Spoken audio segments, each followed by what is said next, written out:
कहानी के पिछले भाग में आपने सुना कि किस तरह सनाया ऑफिस आकर राज को और अपनी साथ काम करने वाली लड़कियों को लताड़ती है और उन्हें समझाती है कि लड़की होना कोई गुनाह नहीं है। मेरे बहुत पूछने पर सनाया मुझे बताना शुरू करती है कि आखिर उस दिन उसके साथ हुआ क्या था और इसके आगे की कहानी अब मैं आपके सामने शुरू करता हूं। लम्हे जिंदगी के में कहानी तुमने कितनों के साथ मुझे सोते देखा है, भाग 2। सर, उस दिन जब मैं आपको बोलकर गई थी, बगल वाली खिड़की में वो हर बार की तरह अपनी गाड़ी में मेरा इंतजार कर रहा था।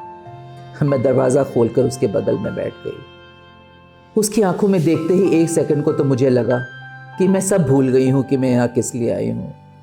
लगा कि मैं उसकी फैली हुई बाहों में समा जाऊँ। तभी शायद मुट्ठी में बंद किया हुआ कृष्ण जी का लॉकेट मुझे चुभा। सनाया बोलते बोलते शायद उस दिन की बातों में कहीं खो गई थी। मैं सनाया को एकटक देखता चला जा रहा था। अजीब है ये लड़की। नहीं वैभव, प्लीज नो नो, अपने को वैभव से दूर करते हुए सनाया ने कहा। क्या हुआ जान, नाराज हो क्या? अरे यार, लेट्स गो फॉर कॉफी। हर बात की तरह वैभव ने गाड़ी स्टार्ट करते हुए कहा। No Vaibhav no, I have to be back in office in another 20 minutes. Ignition से चाबी निकालते हुए सनाया ने कहा, यार तुम इतनी टेंशन क्यों लेती हो ऑफिस की? मैं हूं ना, I'll take care of everything. Why are you so worried about it यार? वैभव ने सनाया का हाथ पकड़ते हुए कहा। और ऐसा तुम क्यों करोगे वैभव? क्योंकि मैं तुम्हारे साथ सो रही हूं। शादी तो तुम करोगे नहीं मुझसे, फिर रखेल बना के मेंटेन करना चाहते हो। और क्या करना चाहते हो? क्यों करोगे तुम ये सब मेरे लिए? सनाया का चेहरा तमतमाकर लाल हो गया था। यार बोला तो सही टाइम देखकर मैं अपने डैड से बात करूंगा। हाँ, और अभी पिछले 5 सालों में तो वो टाइम आया नहीं। क्या गारंटी है वैभव कि ये टाइम आएगा भी? बहुत हो गया प्यार के नाम पर। आंखें खुल गई हैं मेरी। और नहीं वैभव, अब और नहीं। Stop following and on an honest note, I am not interested in getting reimbursed for sleeping with you. Getting reimbursed by all your gifts and everything. Sanaya ने कार का गेट खोलते हुए कहा। अरे तुम्हें अचानक हो क्या रहा है? ये इलेक्शन खत्म हो जाए मैं बात करता हूं ना डैड से, प्रॉमिस। क्यों? ऐसा क्या है जो इलेक्शन के बाद करोगे? Sanaya, why are you behaving like a bitch? Oh yes, तुम्हारी बात ना मानूं तो मैं बिच हूं। ग्रेट। और अगर तुम्हारी बात मान लेती हूं तो आई फील लाइक होर। I think I prefer being a bitch. Go to hell यार, वैभव ने जोर से दरवाजा बंद करते हुए कहा। And getting out of the hell depend how you feel. Sanaya ने एक उंगली दिखाते हुए वैभव से कहा। Get lost you bloody bitch. वैभव ने गाड़ी स्टार्ट करते हुए कहा। कम से कम मेरे को अपनी जात का तो पता है, तेरे को तो वो भी नहीं पता। सनाया ने अपनी चाल तेज करते हुए कहा। वैभव तेजी से गाड़ी शनाया के बगल से निकाल कर ले गया। मुझे लगता था सर मैंने सब कुछ खत्म कर दिया है, सब कुछ धीरे धीरे पहले जैसा हो जाएगा, लेकिन ये मेरी बहुत बड़ी गलतफहमी थी। सनाया ने चेहरा उठाकर मेरी आंखों में देखते हुए कहा। सनाया, मगर इसके बाद ऐसा क्या हुआ? मैंने अपनी बात को अधूरा ही छोड़ दिया। जरूरी तो नहीं कि सामने वाला हर सवाल का जवाब देना चाहे। सर, अभी भी शायद कोई डोर बाकी थी जिसका टूटना बाकी था। वो जो आंसू उस दिन ऑफिस वापस आकर मैंने बहाए थे, उनका रुकना भी बाकी था। सर, उस दिन लौट कर आने के बाद पूरे टाइम ऑफिस में यही बातें होती रही कि मैं कोई ना कोई कांड करके आई हूं। वैसे भी उन दिनों ऑफिस का हॉट टॉपिक ऑफ डिस्कशन तो मैं ही थी। सनाया मुस्कुराते हुए बोली, तुम घूमती भी सबके साथ थी खुलेआम। बोलने के बाद मुझे लगा कि मैं कुछ गलत बोल गया था। सॉरी, मुझे समझ नहीं आ रहा था कि मैं कैसे। कोई नहीं सर, मुझे लगता था कि सबके साथ काम करने वालों मेरे दोस्त की तरह है, हंसी मजाक तो चलता रहता है। कभी कोई मुझे घर छोड़ने के लिए बोलता या सुबह पिक करने के लिए बोलता तो मैं कभी मना नहीं करती थी। अकेली रह रही थी, एक साथ हो जाता था, और ऑनेस्टली कहूँ तो कुछ पैसे भी बच जाते थे। सनाया ने कॉफी का घूंट भरते हुए कहा। सनाया के कप में शायद कोई बूंद गिरी थी। सर, मैं अपनी कोई सफाई नहीं दे रही हूँ और आपको सफाई देने की भी ज़रूरत है नहीं। मुझे याद है आपका और मेरा कितना झगड़ा हुआ करता था। मैं आपसे कितनी डांट खाती थी और आप मुझसे हमेशा यही कहते थे कि आपको मेरी पर्सनल लाइफ से कोई प्रॉब्लम नहीं थी। आपको प्रॉब्लम थी तो सिर्फ काम को लेकर मेरे एटीट्यूड से। अब समझ आता है सर, मुझे तो सिर्फ वही दिखता था जो मेरे सामने होता था या किया जाता था। आप यहां बैठ के वो सब देखते थे और समझते थे जो मेरे पीछे हो रहा था। सनाया चाय के कप में से पड़ी हुई मलाई को धीरे धीरे हटा रही थी। Forget it Sanaya, forget it। मुझे समझ नहीं आ रहा था कि मैं कैसे रिएक्ट करूं। कोई नहीं सर, मैं सब भूल चुकी हूं, लेकिन शायद यहाँ के लोग नहीं भूले, खासकर कुछ लोग। इसीलिए मुझे आना पड़ा, क्योंकि मुझे समझ आ रहा था कि बाहर से कोई कृष्ण नहीं आने वाला। कृष्ण भी मेरे भीतर है और चीर भी। सिर्फ अपने बाल न बांधने से कोई मेरे लिए महाभारत नहीं लड़ेगा सर। मुझे अपनी महाभारत खुद ही लड़नी होगी। सनाया कितनी बड़ी और समझदार हो गई थी ये छोटी सी लड़की, जो कुछ महीनों पहले मेरे से इतनी डांट खाया करती थी। ये देखिए सर, बोलते बोलते उसने अपनी कमीज की बाजू उठाई और अपनी कलाई मेरे आगे कर दी। वैभव शनाया के नाम का टैटू उसकी कलाई पर चमक रहा था, जिसके चारों तरफ छोटे छोटे लाल हार्ट्स बने हुए थे। मतलब अब भी नहीं सर, वैसा कुछ नहीं है जो आप समझ रहे हैं। Vaibhav is out of my life. He was a mistake and he is a mistake. This relationship honestly was a mistake. I have realised it. ये टैटू बहुत पुराना है। सनाया ने शर्ट की बाजू को नीचे करके कप का बटन लगाते हुए कहा। मेरी आंखों के सवाल को शायद सनाया ने पढ़ लिया था। सर, सबने मुझसे कहा कि इस टैटू को हटा दो, because it was a mistake, मगर मैंने ऐसा नहीं किया। सर, मैं अपनी गलतियों से भागना नहीं चाहती थी। I wanted to own them. I wanted to own all my mistakes. मेरी जिंदगी, मेरी गलतियां। भागना या नजर चुराना तो कोई सॉल्यूशन नहीं था ना इनसे। और फिर इस टैटू के ऊपर कोई और टैटू बनवा भी लेती तो क्या उससे मेरी जिंदगी का यह हिस्सा खत्म हो जाता, या मैं अपनी जिंदगी के इस हिस्से को भूल जाती। किसी दाग से एक दूसरे दाग को छुपाना, ये बात मेरे पल्ले नहीं पड़ी। और फिर क्यों कोई नया रिश्ता पुराने को छुपाकर बनाया जाए।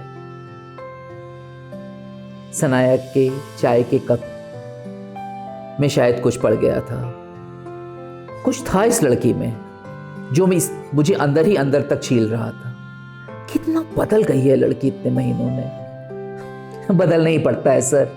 अगर अपनी गलतियों से भी ना सीखा तो क्या फायदा। सनाया ने जैसे मेरे मन की बात सुन ली थी। उस दिन पता है क्या हुआ सर? ऑफिस पहुंचने के बाद वैभव ने मेरे फोन पर बार बार मैसेज भेजने शुरू कर दिए। नॉन स्टॉप कॉल कर रहा था, मगर मैंने फोन को वाइब्रेटर पर कर दिया था। ऑफिस से सब आकर मुझसे ये जानने की कोशिश कर रहे थे कि क्या हुआ है। शायद उनकी भी कोई गलती नहीं थी। हर आदमी को अपनी जिंदगी की रूखी रोटी के ऊपर दूसरे की जिंदगी के अचार का मसाला लगाना ही पड़ता है। मैं भी शायद यही करती थी, और शायद जाने अनजाने हम सब यही करते हैं। हमसे गलती सिर्फ इतनी सी होती है कि इन सब में हम दूसरों के बारे में ओपिनियन बना लेते हैं। कितनी सीधी और साफ बातें कर रही थी ये लड़की। मैंने बाहर खड़े विक्रम को अंदर आने के लिए इशारा करते हुए कहा, विक्रम बाद में आना।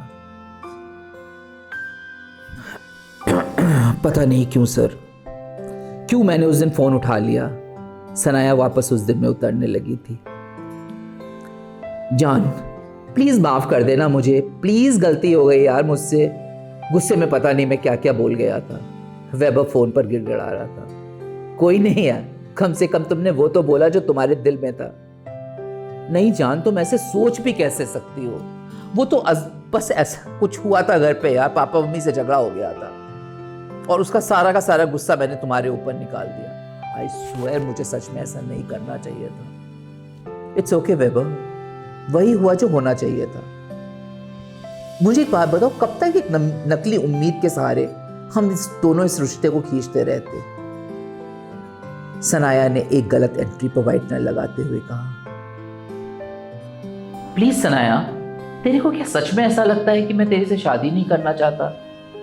तू तो डैडी के गुस्से को जानती है ना। He'll actually kill me अगर मैंने उनसे भी ये बात करी। वैभव जैसे गिड़गिड़ा रहा था। इट्स ओके वैभव, मैं तुमसे अब कोई नाराज नहीं हूं, और फिर मैं भी तो इस रिश्ते में उतना ही शामिल थी जितने तुम। शनाया को समझ आ रहा था कि बात क्या रुख लेने वाली थी। I really love you Shanaya, please please यार मुझे माफ कर दे, प्लीज, आई लव यू। मैं जल्द से जल्द डैडी से बात करूंगा। I honestly can't afford losing you Shanaya, I want to meet you personally. Please यार आज शाम को एक बार, please. No Vaibhav, I can't go out, flat पर कोई नहीं है, मुझे टाइम से पहुंचना होगा। शनाया ने फोन पर वैभव को बोला। कोई नहीं यार, मैं आ जाता हूं शाम को, सिर्फ मिलना ही तो चाहता हूं थोड़ी देर के लिए। नहीं वैभव, फिर किसी दिन, give me some time. Shanaya ने फोन पर वैभव को मना करते हुए कहा। प्लीज शनाया, प्लीज यार, please, for God sake. Okay, आज शाम को 8 बजे जाकर भी शनाया मना नहीं कर पाई। बातों बातों में शनाया ने फिर एक एंट्री गलत कर दी थी। फोन रखकर उसने वाइटनर को फिर उठा लिया। सर, पता है, हम जितना किसी रिश्ते से भागने की कोशिश करते हैं उतना ही हम उस रिश्ते में उलझते जाते हैं, और यही मेरे साथ हो रहा था। मैं जितना ज़्यादा उस रिश्ते को तोड़ने के तरीके ढूंढ रही थी उतना ज़्यादा इंतज़ार शाम का बढ़ रहा था। आंसू कब धीरे धीरे मुस्कुराने लगे थे। उम्मीद ने अपनी चादर फिर फैलानी शुरू कर दी थी, मुझे पता ही नहीं चला, और इसीलिए तुम उस दिन ऑफिस से जल्दी चली गई। मैं इस लड़की को जितना समझने की कोशिश कर रहा था उतना ही उलझ रहा था। सच में सर, वक्त कई बार आपको एकदम से इतना सिखा देता है जो सीखने के लिए आप जाने कब से घबरा रहे होते हैं, या फिर उस सच का सामना करने से भाग रहे होते हैं। उस दिन शाम को भी मैं जितना खुद को बिजी करने की कोशिश कर रही थी, आंखें उतना ही घड़ी की सुइयों पर टिकी हुई थी। और फिर एग्जैक्ट 8 बजे डोरबेल बजी। पता नहीं क्यों मेरी उत्सुकता इतनी बढ़ती जा रही थी। शायद आदत बन जाती है हमारी दूसरों की जिंदगी में झांकने की और अपनी जिंदगी को ढांप के रखने की, और मैं औरों से अलग कहा था। फर्क सिर्फ इतना था कि मैं ये जानना चाह रहा था कि मैंने जो सोचा था वो सही था या गलत। कमाल है यार, इंसान का कमाल है। क्या सोचने लगे आप सर? जैसा आपने या और लोगों ने सोचा वैसा कुछ भी नहीं हुआ था। ना तो मैंने सुसाइड करने की कोशिश करी थी और ना ही मैं प्रेग्नेंट थी, और मैंने ज़रूरत भी नहीं समझी किसी को सच बताने की। ज़रूरत क्या थी सर? मेरी ज़िंदगी, मेरा तरीका, मेरी प्रॉब्लम्स, बस एक आपका एक कर्ज था मुझ पर, मेरा, हाँ, उस पहले कदम को लेने की हिम्मत देने के लिए जिसने मेरी ज़िंदगी को बदल दिया था। शनाया, सर क्या एक कप चाय और मिलेगी? शनाया ने झिझकते हुए कहा। हाँ शनाया, क्यों नहीं, वाई नॉट, मैंने इंटरकॉम उठाकर कैंटीन का पता दबाते हुए कहा। डोरबेल बजते ही दिल और दिमाग जैसे एक दूसरे का हाथ छोड़कर भागने लगे। भागते हुए मैं सीढ़ियां उतरी और मेन गेट का लॉक खोल दिया। वैभव बाहर अपने दोनों जिद्दी दोस्तों के साथ खड़ा था। इतने समय में मेरी इनसे अच्छी दोस्ती हो गई थी। मैंने जल्दी से तीनों को अंदर करते हुए मेन गेट लॉक कर दिया। इधर उधर देखा तो पास के दोनों घर हमेशा की तरह बंद थे। सामने बगल के प्लॉटों में मजदूर काम करके जा चुके थे। नया एरिया होने के कारण अभी स्ट्रीट लाइटें भी नहीं लगी थी। गेट वापस लॉक करके हम टेरेस के ऊपर बने मेरे 1 बेडरूम के पीजी तक आ गए। क्या यार, आज तो पूरे घर में कोई नहीं है, निशांत ने रेलिंग पर टेक लगाते हुए कहा। हाँ, अंकल आंटी 3 दिनों के लिए अपने बेटे के पास कोटा गए हैं। नताशा की छुट्टियां हैं 2 दिनों के लिए, तो मम्मी पापा से मिलने गई है, और सिमरन और रूही की नाइट शिफ्ट है हॉस्पिटल में। मैंने रूम से चेयर्स बाहर निकाल कर रखते हुए कहा, जान देखो मैं तुम्हारे लिए क्या लाया हूं। वैभव ने अपने बैग से रेड वाइन की बोतल निकाल कर रखी और साथ में ब्लेंडर स्प्राइट की एक बोतल निकाल कर मुंडेर पर रख दी। वैभव, ये सब ये क्यों? प्लीज जान, मैं दिल से माफी मांगना चाहता हूं। आज सुबह मैंने जो गलती करी है उसके लिए बहुत कुछ गलत बोल दिया था मैंने सुबह। वैभव ने मुझे अपनी बाहों में समेटते हुए कहा, it's okay baby, it's okay. मैं भी कुछ ज्यादा बोल गई थी। पता नहीं क्यों बहुत इनसिक्योर हो गई थी मैं इस रिलेशनशिप को लेकर। सर, मैं शायद भी धीरे धीरे फिर बिखरना शुरू हो गई थी। आई प्रॉमिस शनाया, हम जल्दी ही शादी कर लेंगे। डैडी माने ना माने कोई फर्क नहीं पड़ता है। वैभव ने बैग से चटनी के पैकेट निकाल कर रखते हुए कहा, बेबी जान, मेरी आंखें शायद बहने वाली थी। क्या यार शनाया, मैं हमेशा सोचता था कि तू इंडिपेंडेंट लड़की है, कहाँ इस शादी वादी के चक्कर में पड़ रही है। निशांत ने ब्लेंडर की बोतल खोलते हुए कहा, क्यों इंडिपेंडेंट लड़कियां शादी नहीं करती क्या? वैभव ने सारी बातें सबके सामने क्यों शेयर करनी होती हैं? मैं मन ही मन इस बात पे बहुत गुस्सा आ रही थी। यार निशांत क्यों परेशान कर रहा है अपनी भाभी को?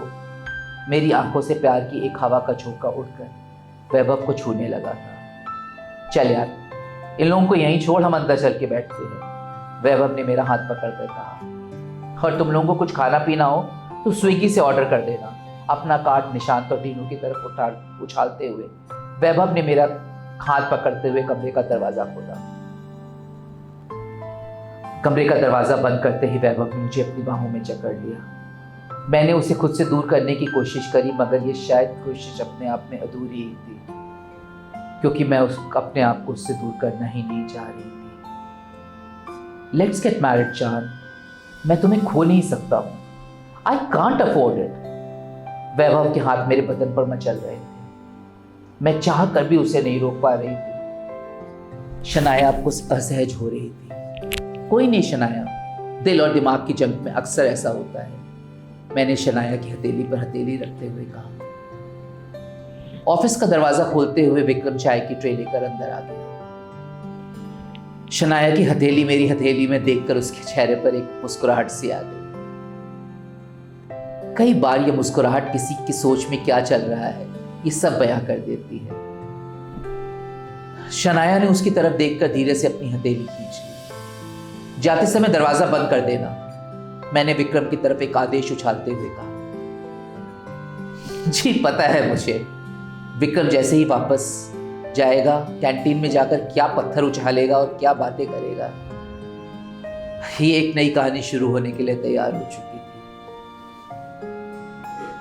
विक्रम, मेरी आवाज में कुछ अजीब सी शक्ति थी। छोड़िए सर, किसको रोकेंगे आप?